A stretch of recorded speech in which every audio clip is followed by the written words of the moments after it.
welcome to Crimes Through Time, a weekly snapshot of crime history. For 2 weeks in November 1938, the town of Halifax in the north of England was engulfed in a mass hysteria, a terror that spread through the community and beyond.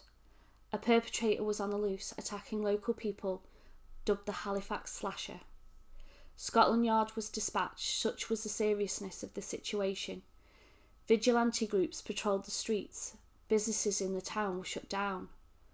Only one problem: the slasher was completely fictional, an imagined monster constructed from the people's fears, a collective anxiety attack. What motivated people to fabricate attacks? What did they stand to gain? This is one of the most unique cases I have researched, so let's dive straight in. The first attack was on Miss Mary Sutcliffe on Monday 21st of November. She had just finished her shift at the toffee factory and was heading home when a man stepped out from under the streetlight. He raised his hand as if he was going to strike her, and she instinctively put her arm up to block the blow. She felt a sharp pain and stinging in her wrist. She fled home, where she discovered a deep laceration that needed 4 stitches to close. Despite the attack happening in a well-lit, well-populated area, it is thought that this attack was genuine. However, as the hysteria builds, it would not be the only attack Mary would report. It would be the next attack, 3 days later on the 24th of November, that would bring the slasher to life. Mr. Clayton Aspinall, a caretaker at St Andrew's Methodist Church Sunday School, was standing at the side door of the church, just 300 yards from where Mary was attacked, when a young man ran straight at him. He stepped back to allow the man to pass, and as he did so, he struck him on the head. He suffered cuts to his head and to his fingers on his right hand that he had raised to protect himself. After the attack on Clayton, the Halifax Courier and Guardian newspaper carried the headline, £10 reward for the arrest of the Halifax Slasher. The police response was swift. Special security measures were implemented and public warnings made. It was as if the whole community were primed and ready for the inevitable slasher spree of attacks. The following night after Clayton was attacked, 4 further attacks were reported. One victim was Percy Waddington. And from there, the hysteria exploded into a shared panic throughout the community. Hilda Lodge reported a slasher attack on the 25th of November. However, Clifford Edwards, a local man who had gone to help, just happened to be in the wrong place at the wrong time and was later accused of being the slasher himself. Soon a mob gathered, and after they had started to chant for his death, police had to escort him home. As reports of attacks increased, vigilante groups patrolling the streets, and the police had to deputise 80 people to help search for the attacker. One man was cornered and pinned to a wall by a 200-strong mob, wanting to, quote, rip him to shreds, end quote. The police were able to rescue him just in time and escort him to safety. A typical example of an attack is Miss Constance Wood. In the early morning of November 28th, Constance was standing by the front gate of her home when a man dressed in a raincoat ran by, knocking her down. The slasher had cut her arm twice and torn her jumper. She screamed for help, and news of an attack spread throughout the neighbourhood, resulting in vigilante groups chasing down any man who happened to be wearing a raincoat nearby. She gave an interview to the Yorkshire Evening News, and it was clear that she, her family and neighbours had been living in fear and were anticipating that a slasher attack was inevitable. When Constance received medical attention, it was shown that the slashes were actually injuries due to the fall. As the number of attacks grew and the sensation was reported in the press, slasher attacks began to be reported right across the country. One elderly woman ran into a pharmacy in London after a man brushed up against her, claiming to be slashed after finding a scratch on her hand.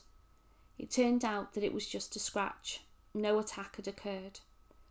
So why were so many people so open to the presence of a slasher to the point of expecting and then inventing this perpetrator? A series of actual slashings did occur 11 years previous, which may have set the scene for the panic that happened in 1938.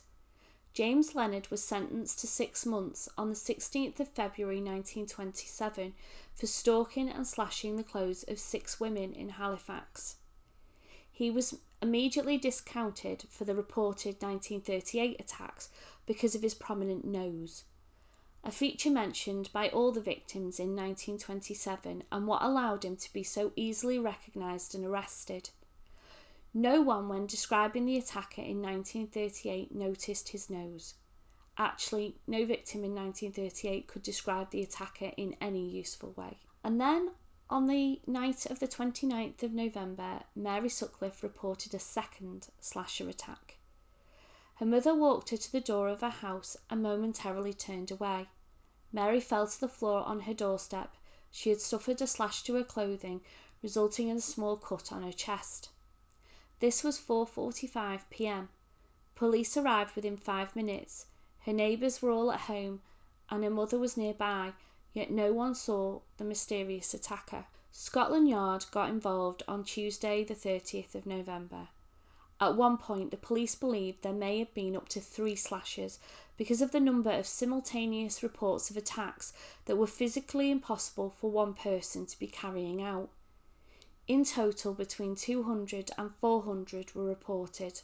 On the 29th of November, the hoax began to unravel, when Percy Waddington admitted to the police he had inflicted the injuries on himself the night of the 25th. It is unclear what was the catalyst for his confession, but it marked the end of the Halifax Slasher. From then, there was a flood of confessions. Hilda Lodge, whose report of an attack nearly cost Clifford Edwards his life, admitted she had scratched her arm and face with glass from a vinegar bottle that she had smashed.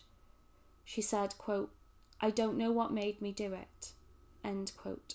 Beatrice Sorrell purchased a razor blade specifically to stage a slasher attack. She slashed at her jumper in an attempt to get more attention from her complacent boyfriend. Lily Woodhead was another young lady with man trouble. Her boyfriend broke up with her and refused to walk her to the bus on November 27th. She claimed the slasher appeared and knocked her down, leaving her with many cuts and scratches. In truth, she had been anticipating the breakup and had a razor blade ready, believing he would beg for her back, faced with the guilt of not walking her safely. It didn't work. Many more admitted that they reported slasher attacks following accidents, and one 15-year-old girl in Doncaster decided to fake an attack after reading it in the newspaper. In the end, only one attack was believed to be real, although the second fake attack did call Mary Sutcliffe's credibility into question. So, no harm done? Well, there was a price paid for the investigation. 112 policemen spent 2,069 hours, costing £180 7 and 6, about 7,500 in today's money. And sadly, Michael McKeevan, a 46-year-old man who already struggled with his mental health, took an aspirin overdose and passed away after his work colleagues accused him of being the slasher, and numerous men were chased, harassed and beaten by vigilantes for being close by to these attack sites. 5 local people were subsequently charged with public mischief offences and 4 were sent to prison. On the 2nd of December, the Halifax Courier ran this story, quote, "Carry on Halifax, the slasher scare is over. The theory that a half-crazed, wild-eyed man has been wandering around attacking helpless women in dark streets is exploded. There never was, nor is there likely to be any real danger to the general public. There is no doubt that following certain happenings public feeling has grown, and that many small incidents have been magnified in the public mind until a real state of alarm was caused.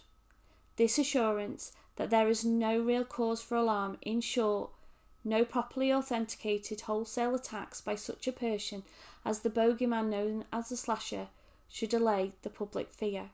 End quote. Thank you for watching. Please let me know what you think about this case in the comments below. I look forward to welcoming you in the next one.